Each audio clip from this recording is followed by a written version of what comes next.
Hey everyone, welcome back to another video. In this week's video, we're going to talk about 10 things that you can do for free that can help you with your writer's block.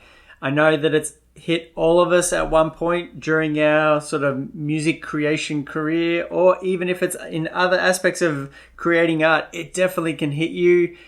And 99% of the time, it's not because you don't have good enough ideas or the ideas, you just don't have enough ideas. It's mostly because of, in my case, it's mostly because of self-doubt and just comparing yourself to others. So to get out of that rut and to get you making music again, here are 10 things that work for me. They might not work for you, but they work for me, and I've found that doing these things have helped me in other aspects of my musical career, and they've even got me other placements and stuff like that. So without further ado, let's get to it. So number one on the list is create something in a different genre. If you're always making electronic music, try and take some of those electronic sensibilities over and maybe make something in hip hop or pop or something else. One thing that I did for this was I used to play guitar. Well, I still sort of play guitar and I play bass and stuff like that. But I took that guitar and I made a track that I would hear on a video game or something like that. So here's the track that I did. And you can see I just loaded up. I got some of these sort of rock drums from samples and stuff like that and just chucked them all into the machine. Nice, big and beefy. And then I just grabbed my guitar. And one thing that I haven't done before, well, not done for a long time, was just layer the guitar. So I just played 3 sections. Did some cool little effects on it using Guitar Rig and stuff like that, and some different panning and whatnot. And just put together this little track. It was super fun to make. And it kind of got me going and got the sort of the creative ideas sort of happening from there. And funnily enough, because of this track, I signed it to Fear of the Walking Dead. Not Fear of the Walking Dead. It was like Walking Dead New World. It's like one of the spin-offs of The Walking Dead. So that was pretty cool. I made this track. It sat on my drive for maybe 4 or 5 years, and then I eventually signed it. So here's a little bit of it.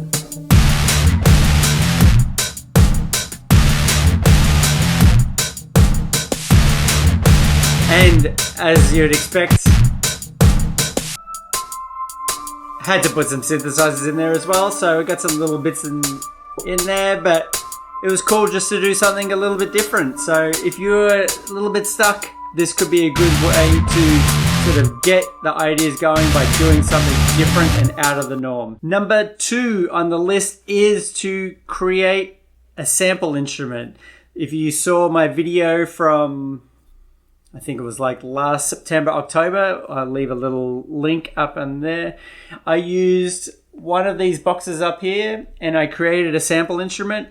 You could do the same thing. You could use anything that will kind of resonate and give you that sort of sound and then make an instrument. I find that if I don't do anything in the studio with the allocated time that I have, that the next time I get in, I feel like I'm behind. I know that's a silly sort of concept to think of, but if I'm sort of doing something and get in and do the work each time I get in the studio, whether that be creating samples, sample packs, creating sample instruments to use later on, just these little bits and pieces will help me feel like I've get that sense of achievement sort of thing, and kind of take the burden of just maybe clicking through samples for 8 hours or whatnot. So number 2 is creating a sample instrument, and it's something that you can use later on when the creative ideas are going and you can think of better chord progressions and ideas and stuff like that.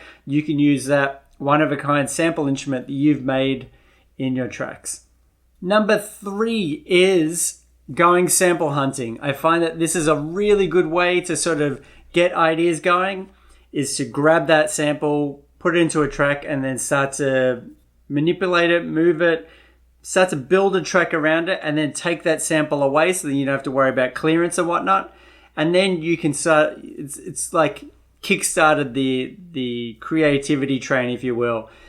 As you can see here, if I just chucked in sampling for beats on YouTube, there are tons and tons of playlists and that, and then you can come along and create a private playlist of your own, and then you can start to add to that as you go. So maybe you have a 9-to-5 job, you've got YouTube playing in the background, you hear something that you like, you can just add that to the folder. And then when it comes time to get in the studio and you're like, hey, I've got some really good ideas, you can just go to those samples, start pulling bits and pieces from those samples, and then building the track, ripping the original sample out, and then you have an idea to get you going and then hopefully kickstart the engine a bit more. Number 4 is to use unconventional sounds and samples to create a drum kit or to create a beat and whatnot.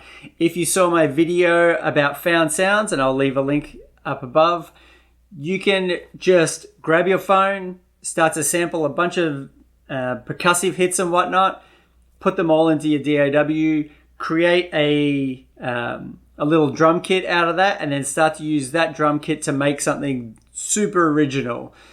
You don't need fancy microphones or anything like that. Just your phone, and then being able to dump it onto your computer is all you need, and then hopefully that will get you going again. Number 5 is to create a remix. There are so many stems of vocals and everything like that you can get your hands on. The same way that using a sample is a great way to sort of get it going, doing a remix is awesome, because then you have another track that you can add. If you're a DJ, you can use to play out, and you can use that to send to people to sort of get your name out there. And people sort of gravitate to a bit of, if they know the name already. So if you do a remix of someone that you know that a lot of people are digging, you can use that as sort of, not leverage, but you can use that to sort of get a foot in the door. One good example for this is, I really liked a Tigger track that came out a while ago, and I hit up the label manager, who's like a friend of mine, to see if I could get the acapella to do a remix. I just wanted to do a bootleg. I did the remix and I sent it back just so they could have a listen, and it ended up getting signed. So it was a win-win sort of thing, but I just did that remix because I felt inspired by the original vocal, and I felt like I could sort of add to what was already out there. So it's a good way for you to sort of get the creative juices flowing, because again, the same as using a sample from before, having a acapella or part of the track that you can use to sort of get things going will help you get the ball rolling, so to speak. Number 6 is to limit the amount of instruments and devices that you can use in a track.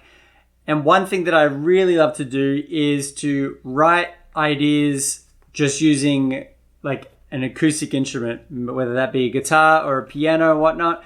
Because if you can write a solid track, you can write a solid idea with just a piano, that chord progression and those ideas should transfer over to other ideas, like using more instruments and synthesizers and all that sort of stuff. So here is a track that I wrote just using a piano. I've just split it into 2 parts. I have like a melody and the chord progression. And then I just have a little Swarmatron plug-in from Reactor. And that was the only elements that I put into this. And the way that I wrote these tracks was, I just kind of was like, okay, I want to, I was thinking about a TV show or something like that, or a movie, and different sort of scenarios that happen within that movie. So you might have someone like walking out into the world of an adventure and stuff like that. So you kind of have an idea in your head, because sometimes just having that idea to start with about what sort of message you want to say with the piece of music can be a little bit hard. So I just made up a movie in my head, and then that's what I wrote to. And you can hear like the different sections here. we have like the little Swarmatron just to add a bit more tension. And we just have this little piano line that goes throughout. Super simple, not sort of reinventing the wheel or anything, but just sort of stripping it down a little bit more, and doing these tracks can really help with sort of getting things going. And you can use some of these chord progressions and whatnot in other tracks. So it's sort of a win-win, and you feel like you've been doing something, not just sort of sitting there and not working on music or whatnot. Number 7 is learn one of your instruments inside out. Grab one of your plug-in synths or one of your hardware synths or drum machines or whatever, and just sit with it. There are so many tutorials online that you can use to sort of help learn it. So if you've got maybe an Electron device, you can sort of go to those tutorials and whatnot. But just try and learn everything inside and out. So when the creativity does strike and you want to make a sound from your head, you can just grab that synth that you've been studying and just learning everything about to create that one sound in your head. So then you can move quicker in the writing process.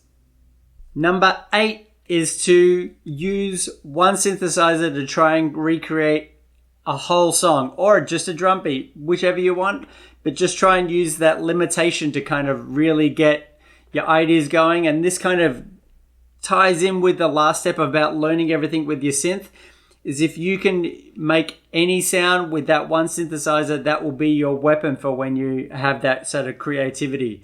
So you can see here, we just have a kick, snare, hat, and tom. And if I bring up the mixer, you can see all of these are the serum. All of them are serum.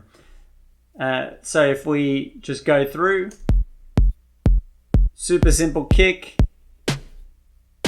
little snare, little hat sort of thing, and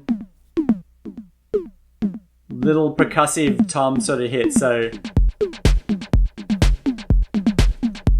the beat is super whatever, and I wouldn't use this in a track, but it gets you to learn how to use envelopes to be a fancy pants and use them for pitch, and using a synthesizer to sort of create different things than you'd usually do, like a bass, lead, pad sort of thing. So just understanding the tools that you have. So when you are feeling super creative, there's no like, oh man, I got to look up how to do that, or I need to find that tutorial again, or I need to know how to do this. You already have that knowledge because you've learnt the pieces of equipment that you use. Number 9 is to use random features on your either the recording software, synthesizers, or drum machines, or anything like that. That can be a great way for you to hear stuff that you wouldn't usually program and stuff like that. So you can see here we have this vocal. If I just unmute it. You don't know how to love. And then I've just cut it into little 16 steps here. And then I'll come along and we'll go convert to a sampler. Go okay. And then here's our little sampler down here. Now we're going to just come over and we're going to cut the back off here. And then make sure we're all the way up. And then we'll just loop this around. And then when you can do within Logic, but I'm sure you can do it on all of the programs, we'll come in. Got all our bits. So I'm going to just cut every other one.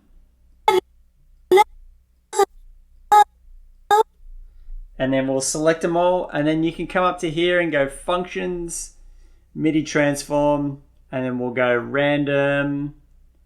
We're going to go random pitch. But what we want to do is just check real quick. So that's about the last one there. We've got that sort of G.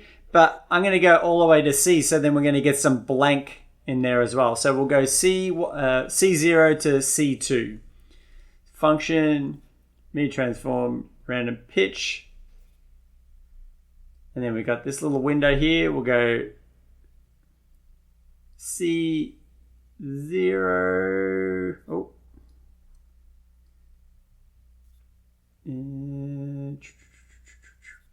C0 to C2.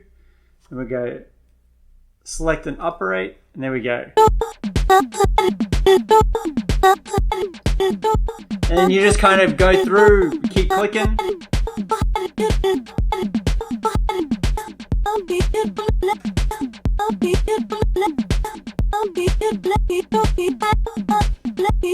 And then we'll open it up and have a look.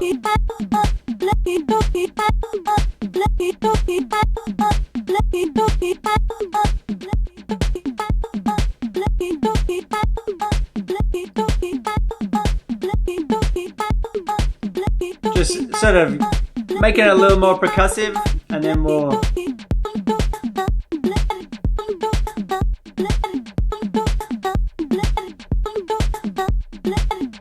and you can start to hear it's got some rhythms going on and whatnot. This is one that I'm just doing like the cookie show. Here's one that I prepared earlier. This is one that I was that I just did just before I started shooting. So got a little delay on there. If I bring up.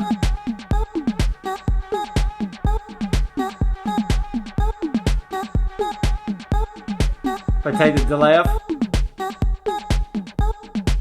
And already I can start to hear bits and pieces there that I could start to build on and use that sort of rhythm to get an idea going. And number 10 is find some awesome little tutorials online on YouTube or whatnot, whichever your platform is, and just follow along. So maybe you want to make a hip hop track. You haven't made a hip hop track before. Find a cool little tutorial and just follow it along, and then learn some more bits and pieces along the way so you have more in your tool bag. So when you start to get those creative juices, you have them and you can kind of pull on some different areas, and you're not trying to do the same thing over and over and getting stuck in a rut again.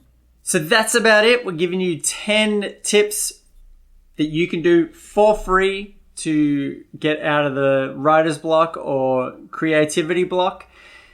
Some things to note is not all music has to be released. You can make things for fun. You see, Mac DeMarco he's made tons and tons of music that just sits on his computer, and he does that because he loves the process of recording. You can do the same thing, that you can just make music for the sake of making music. Don't feel that pressure that everything has to be an absolute banger and everything has to be release worthy. Another one is try not to compare yourself to others. It's a super hard thing to do at all aspects, like all timelines of your musical career, that you will hear something and you'll be like, I can never do that, or that's way better than something I'm doing or whatnot. So just try not to do that. I know it's easier said than done, but it's one thing that's going to stop you from creating and just getting your message out there. If inspiration strikes, just try and follow it. Even if it is outside your normal genre, you might pick up some ideas, or you might make a track that you would have never have thought of just because you were going down the rabbit hole of these different new ideas. Also remember that the sketches and the ideas and the projects and the sample instruments and everything you work on in between writing songs will help you with writing songs in the future. All these bits and pieces will all sort of add to your tool bag, or you'll add to your sample collection, or add to your knowledge of your instruments.